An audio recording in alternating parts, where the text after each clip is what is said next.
9.2 Electrolytes and non-electrolytes. Electrolytes in the body play an important role in maintaining the proper function of the cells and organs. Electrolytes such as sodium, potassium, chloride, and bicarbonate can be measured in a blood test. Our learning goal for this section is identify solutes as electrolytes and non-electrolytes. And as I do this section, I think of that crazy funny movie about them planting electrolytes. I can't even remember the name of the movie, but anyway, as I proceed. So strong electrolytes dissociate 100% in water, producing the positive and negative ions. So for example, this ionic compound sodium chloride, which totally dissolves into sodium ions and chloride ions, is an example of a strong electrolyte because it dissociates.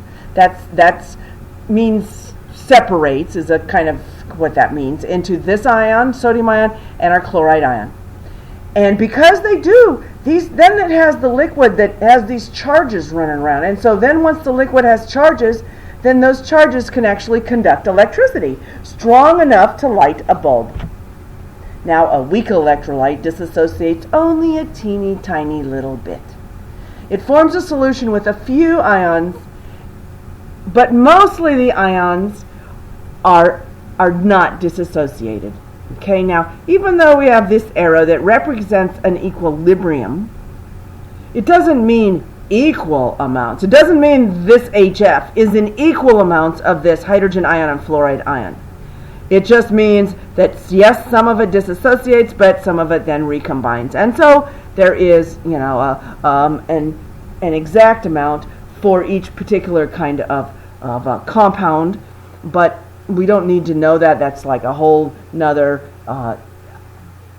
in general chemistry 2, it's a whole chapter on working with that. So we just need to know the concept here of a weak electrolyte. It's just a little bit. So yeah, there's a little bit of these that separated into ions that it could barely light a light bulb and we could barely see it if we had the room dark, but not really, not enough to carry much electricity at all.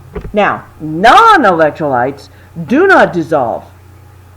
And so they do not dissociate, I should say. They do not dissociate. They will dissolve, but they don't dissociate, meaning they don't separate into like carbon ions or hydrogen ions or oxygen ions. So because they don't dissociate, notice how I just said that word twice, because they don't dissociate, they just dissolve, then they're not going to be producing ions. And so because they don't produce ions, they are not going to conduct that electric current. So then, of course, we look at this to figure out what's going to be strong electrolytes, weak electrolytes, and non-electrolytes. So on a strong electrolyte, it dissociates completely.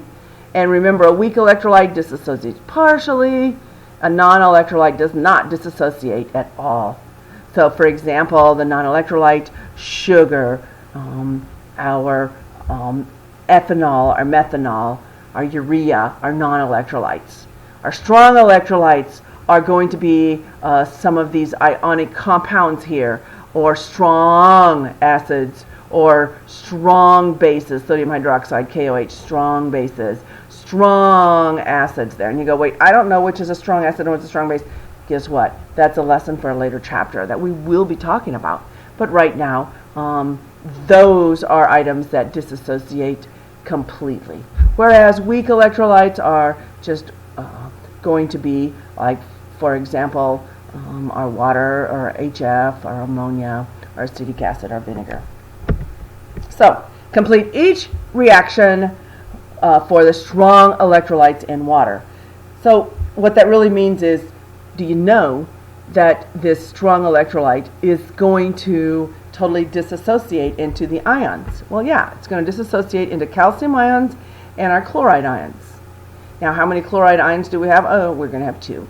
And here, it's going to dissociate into its potassium ions and its phosphate ions. So let's look at that. You will notice that it dissociates into our calcium ions and 2 chloride ions. Why? Because we have 2 chloride ions.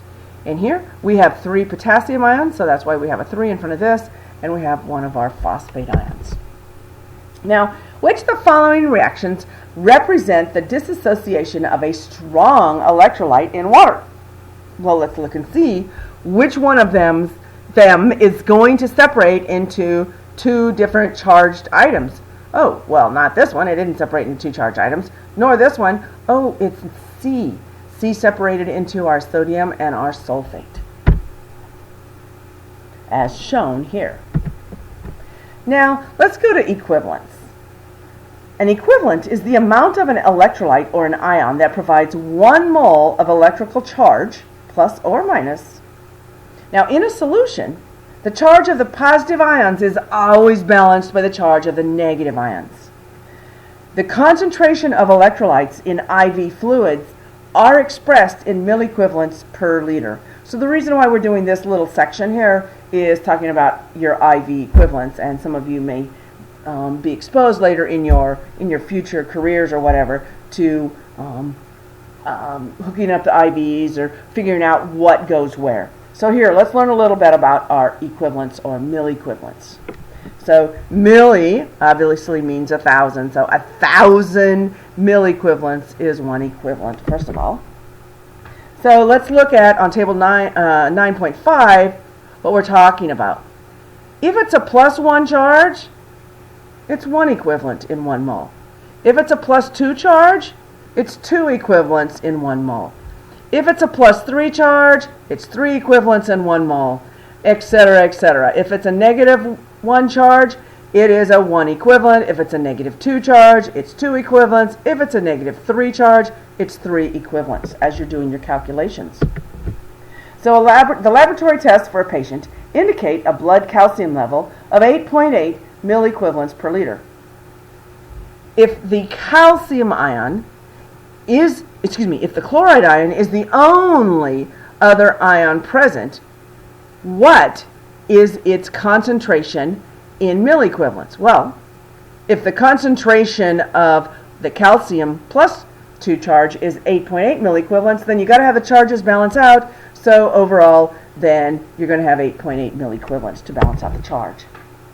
Now, typical concentrations of electrolytes in blood plasma have a charge balance. The total number of positive charges is equal to the total number of negative charges.